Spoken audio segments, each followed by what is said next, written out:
What's happening? Welcome once again to YEGMS.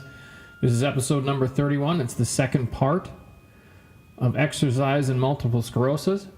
Thanks for joining me once again. Before we get to this week's podcast, I wanted to take some time to mention MS Buddy. MS Buddy is an app that connects people living with MS, keeping them updated with the latest MS news and research. Whether someone is newly diagnosed or has been living with MS for years, MS Buddy is a tool for finding support and advice within Healthline's growing social community. Well, how does it work?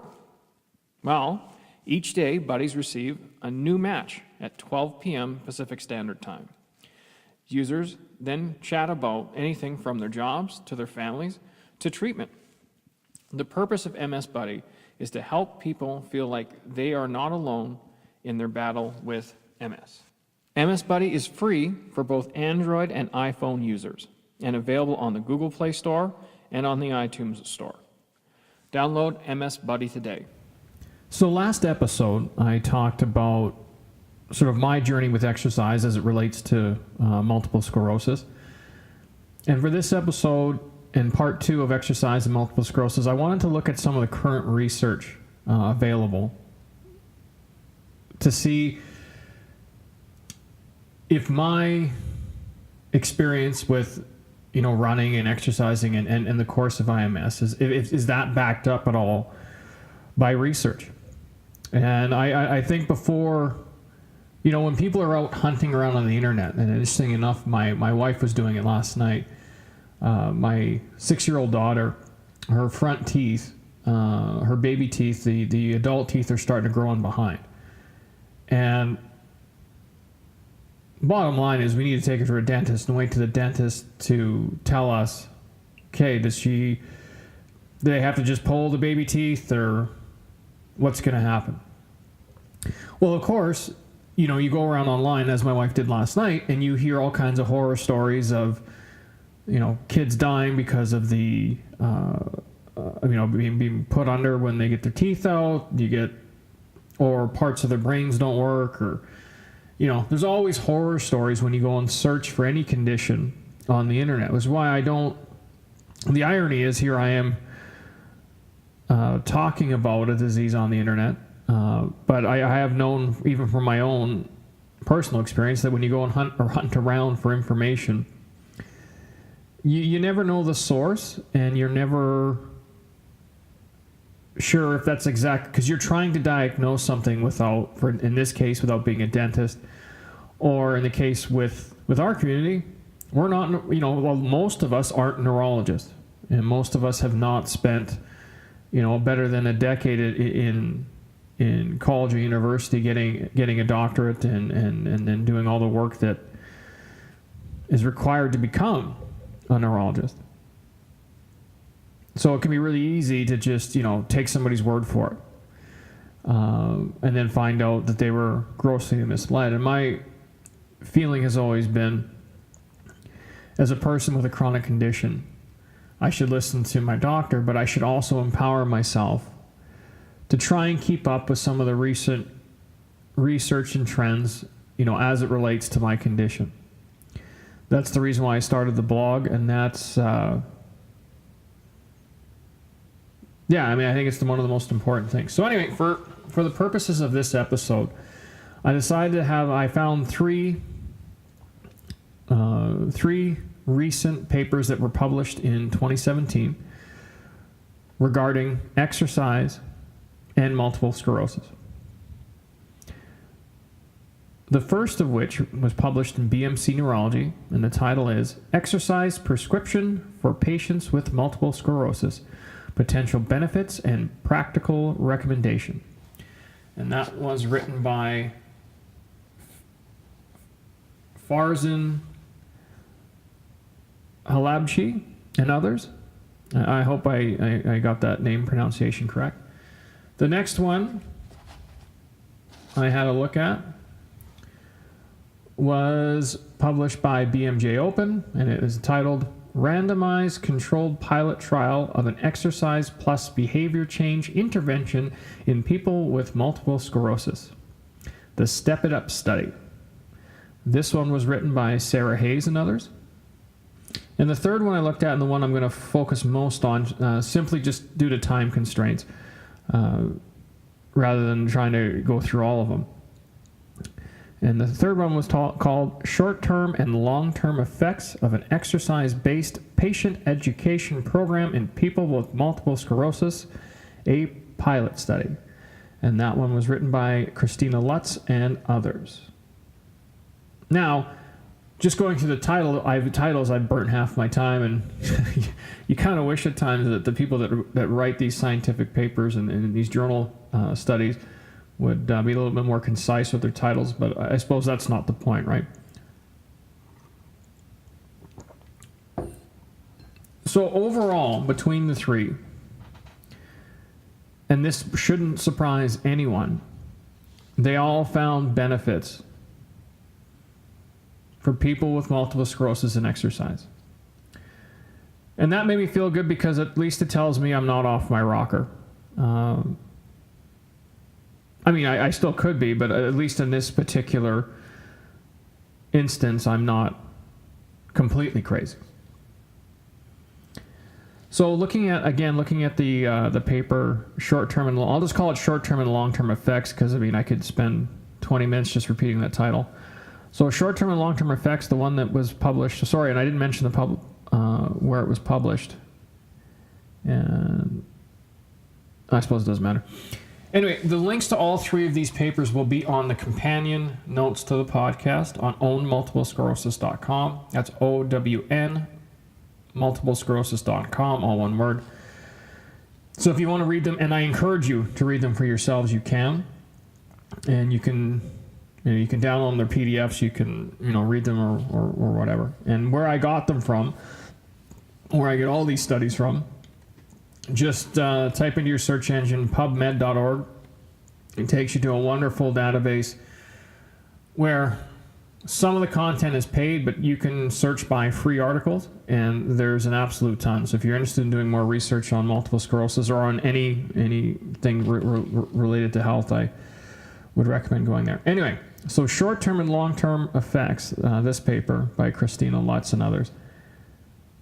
I'd like to start by just reading a quote from the introduction of the paper.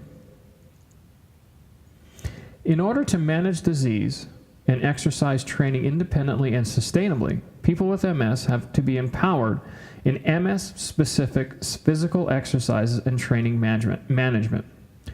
Patient education programs, also short form PEPs, pursue a common goal to satisfy these claims of empowerment and are well established in several chronic diseases, as well as in MS.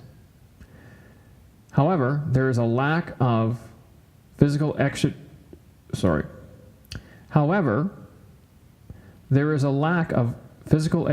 programs that focus on exercise training in multiple sclerosis. This is, in a lot of ways, that short quote encapsulates a lot of what I've experienced in the last 11 years. I remember when I was first diagnosed, I'm sitting in the office, in the neurologist's office, and he takes my scan and throws it up on that lit screen holder thing so that the light shines through so they can make out the outlines of the MRI. He tells me I've got MRI confirmed multiple sclerosis. And this is how I remember it. It's probably not how it happened, but this is how I remember it. The nurse whisked into the room. She sat me in another room. She started talking to me about the various MS drugs that I could take, and gave me the literature. And there was never a discussion about exercise or diet. It was just, we're going to prescribe you Rebif, you're going to take it. This is what, the literature says. It may or may not work, but it works more than it doesn't work. Kind of to summarize what I was told. And that was it. So when they say there's a lack of physical education programs that focus on multiple sclerosis, that was spot on my my experience. I was never talked to about exercise. And if you listen to the first part of this 2-part series, I actually sort of just kind of fell into it because my mom decided to take me for walks or short walks early on, and I just kind of noticed how I felt a little bit better, and I kept going with it. And then the other thing the quote mentions is empowerment. Well, as I mentioned in the last episode, in order for you to start, you have to empower yourself to do it. You have to make those decisions, and you have to get yourself mentally right so that you will continue with it and push. And when you're feeling fatiguey and you're dealing with anxiety about having a chronic condition and potentially dealing with depression and all the other things that come, all the other wonderful things that come with our particular condition, it's not easy. But if you push through it and you empower yourself and you start feeling the benefits of it, you can do it. So further in this paper, I'm just going to read a few quotes and kind of talk about their conclusions.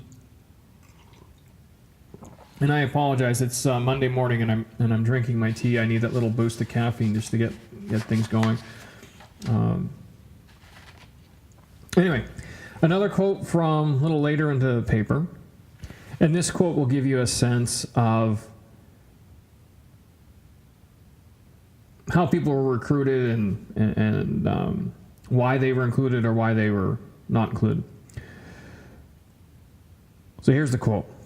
35 people with MS were recruited and screened for eligibility criteria by their neurologist and general practitioners. Inclusion criteria were as follows. A definite diagnosis of MS. B, they were greater than age 18. C, documentation of the current state of disease. D, disease-related problems in daily life, which were self-reported. E, ability to stand and walk with or without assistive devices. Again, this was self-reported. F, physician approval for beginning a physical activity program. And G, a signed letter of written informed consent. So that kind of gives you an idea of how they screen people. And, as you could probably infer from, when they were either walking with assistive devices or not, they weren't recruiting uber athletes to come in and people that had necessarily already started. It was a random sample. So at the end of the day, what did they find out? Well, this is what they found out. Here's a quote. There is evidence for an increased production of neurotropic factors, or NFs, produced by moderate exercises and highly reflex-based movements such as running. These NFs show a beneficial influence on neural function and on relapse remission. In contrast, I don't know why I can't say that word. In contrast, immobility and forced non-use may potentiate the neurodegeneration. So a simple way of putting it is if you're exercising, your brain's doing better. If you're not exercising, you could actually be harming your brain and causing it to degenerate further. Faster. And I've heard this not just from doing research in regards to multiple sclerosis. I've heard this just in regards to aerobic activity in general and how it can have a neuroprotective effect. So, and again, this study, they weren't running people through their paces. I mean, they were, this was, and you have to read the paper to get the full flavor. I don't have enough time to go into it all here, but we're talking about simple exercise programs revolving around walking and then measuring over time the progress. And they found that, even immediately that there was some benefit to even just starting the practice of exercise and getting into a regular program. Over the medium term, they found that, again, that there was even more benefit, and they were able to show even over a year, even of more of a benefit. Now, I should make a note at this stage of the episode that reading some of these scientific journal papers, they aren't the easiest things to ingest in the world. They're written in, and they almost have their own language and vocabulary that they use. So if you're having trouble reading it, if you go to the oldmultiplesclerosis.com and download the papers and have a read, the things to key in on are the conclusions. And it would be nice if we could always understand the science and how the scientists and the doctors build these studies. But at the same time, I don't have the time, and I suspect most of you don't have the time to get a science degree part-time, and just so you can read these things. But if you can focus in on the conclusions, the introductions, and get an understanding how they built the study, then you can start to draw conclusions yourself based on a number of sources, right? And you can say, okay, well, if in general all the current studies on exercise and multiple sclerosis are showing a benefit, then it's reasonable to assume that if I start to exercise, I'll see a benefit. And I think that's a very important thing. So, I wouldn't get too caught up on whether or not, you're somebody who can read some of these journals and understand them fully. I'm certainly not. Unfortunately, I did go to university, but I was in the social sciences, so my knowledge is limited, and I'm certainly not a doctor, but I can, I get enough out of them to understand the gist of what they found, and that's really what I'm concerning myself with. So in this particular study that I'm referencing right now, the way they measured success was on a number of indicators. One was walking ability. Another one was quality of life, and that was a questionnaire. So it was self-reported. Again, a third factor was fatigue, and again, that has to be self-reported because I don't know how you would measure it. I know for me, when I'm trying to explain to people what MS fatigue is, it's not the easiest thing to explain. Another factor they looked at for success was self-efficacy. And what that is more, okay, so we're going to show you how to exercise. And we're going to check in with you for the first little while. But once you have learned it and are comfortable with it and are seeing progress and are seeing benefits, will you continue to do it on your own? And that's always the tricky part. That's why, for the air quotes, normal people out there, you always see a spike in gym membership and gym memberships being purchased in January because the whole New Year's resolution thing. Well, there's two problems with that. And I think the first problem is, you spend, sort of the winter holidays, the holiday season, drinking and overeating and being, certainly a lot more sedentary. And then all of a sudden, January 1st rolls around with a hangover, you go running to the gym and you say, okay, sign me up for a membership, and you try and work out. Well, the first problem with that is that you've compromised yourself over the, preceding several weeks because you have been not leading the healthiest lifestyle. Now you're going to try and go at 150% in the gym, and you're going to feel awful after the first one and for the first several, right? You're going to be sore and tired and cranky, and it's no wonder that people don't, by the end of February, a lot of those people that signed up, you don't see them anymore. So when we talk about self-efficacy, it's to be able to continue to do it on your own. And I know even for me, since when I started running 2007, 2008, There were times that I quit for more than a month at a time. And then starting back was always tough. So anyway, something to keep in mind is that, if you find a physical activity that you enjoy, the odds are better that you're going to keep doing it. So if running's not your thing, maybe biking's your thing. If biking's not your thing, maybe it's walking. Maybe walking's not your thing. I mean, I can go on and on and on, but it's to find something that you actually enjoy doing. So, as I mentioned, this paper, short-term and long-term effects of exercise, showed that there was a definite benefit and there was a definite improvement in terms of walking gait, walking speed, walking time, efficacy over time. So people are, deciding to keep going with an exercise program. So, and that really made me happy to see that. Now, there are some limitations of this study, and some of the problem was they didn't have the biggest sample size. It wasn't evenly distributed between the sexes. So, it's not a perfect study, but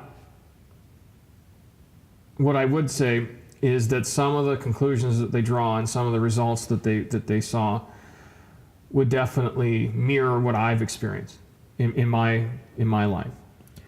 Here's a quote from near the end of the paper. Significant improvements with moderate to large effects in walking endurance and in walking speed immediately and 12 weeks after the patient education program. The benefits in walking speed could be maintained 1 year after the baseline measurements.